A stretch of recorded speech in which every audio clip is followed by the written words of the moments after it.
नमस्कार, मी संजय भालेराव शहापूर गजालीत आपले स्वागत आहे।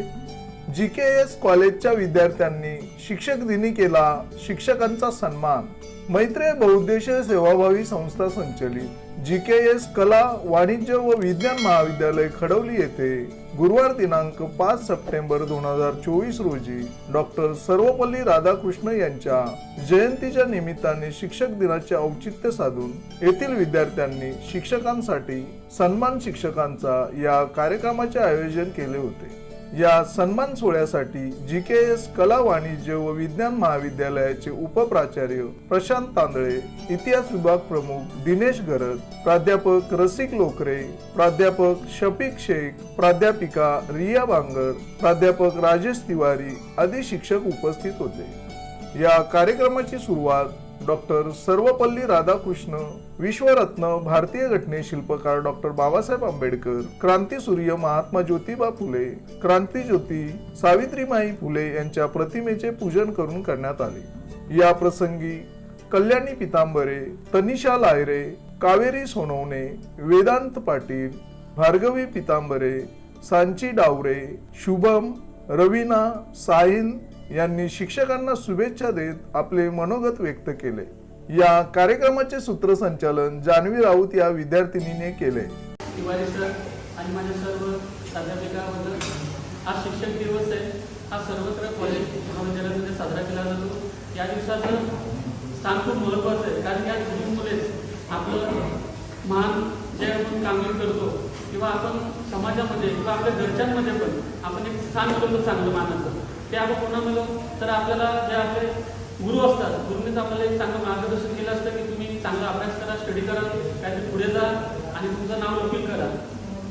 गुरुंचं जर आपण बघितलं पूर्वी कालापासून आधुनिक कालापासून तर आजपर्यंत गुरुंचं स्थान हे महत्त्वाचंच मानलं जातं। आपण जर बाहेरच्या जगामध्ये पण जर बघितलं शिक्षकांना खूप मानस स्थान आहे। जर बघितलं वकील डॉक्टर असतात त्यांच्यापेक्षा जर शिक्षकांना स्थान जर बघितलं तर खूप आदराचा असतो। आणि या गुरु आपल्या शिक्षक दिनानिमित्त सर्वांना तुम्हाला खूप शुभेच्छा। शिक्षक म्हणून बाकी वर्गांमध्ये शिकवते, त्यामुळे 5वी पासून 10वी पर्यंतची उत्सुकता असायची मनामध्ये की एका दिवशी एक दिवस आपणही मुलांना असं शिकवू। तर त्या दिवसासाठी मी खूप वाट बघत होती आणि मागच्या वर्षी तो दिवस या दिवशी माझा झाला होता। आणि त्यावेळेस असं शिक्षकांसारखं साडी वगैरे घालून शाळेमध्ये गेलो होतो।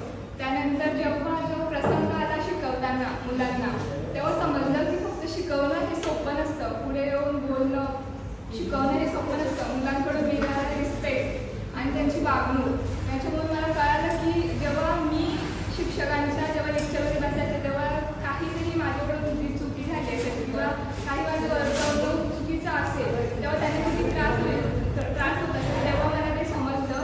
त्या दिवशी मला कळालं की आपण जेव्हा खाली बसून जे शिक्षकांना त्रास देतो त्यांच्यासाठी किती अवघड असतं, त्याची मला तेव्हा जाणीव झाली। आणि असंच कालही मला वाटलं की आपल्या कॉलेजमध्ये पण असा दिवस पाहिजे होता, असं सेलिब्रेशन मोठ्या प्रमाणात पाहिजे होतं। आज मी बघतोय की फक्त थोडीशीच मुलं आहेत, कारण तर मुलांना व्हॅल्यू नाही या दिवसाची। पहिले हा दिवस असायचा तेव्हा पूर्ण वर्ग खूप म्हणजे सगळी जण असून एकत्र येऊन सेलिब्रेट करायचे। पण हा दिवस आता काही ज्यांना जाणीव आहे तीच आले, ज्यांना जाणीव नाही ते नाही, तर थोडा मनाला थोडंसं वाईट वाटलं आणि ते जण 2 शब्द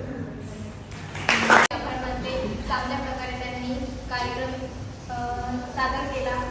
तसेच मी एवढंच बोलू शकते, ज्योत पेटवण्यासाठी समईत हवी वार, ज्योत पेटवण्यासाठी समईत हवी वार, चांदणं पाहण्यासाठी आकाशात हवी रात, चांदणं पाहण्यासाठी आकाशात हवी रात। आणि ध्येय गाठण्यासाठी पाहिजे असते शिक्षकांची साथ, आणि ध्येय गाठण्यासाठी पाहिजे असते शिक्षकांची साथ। प्रत्येकाच्या आयुष्यात शिक्षकाचे स्थान अनन्यसाधारण आहे, प्रत्येकाच्या आयुष्यात शिक्षकाचे स्थान अनन्यसाधारण आहे। देवतापेक्षा ही श्रेष्ठ असते कोणी असेल तर ते म्हणजे आपले गुरु, देवतापेक्षा ही श्रेष्ठ असे कोणी असेल तर ते म्हणजे आपले गुरु। सर्वांना शिक्षक दिनाच्या शुभेच्छा। धन्यवाद।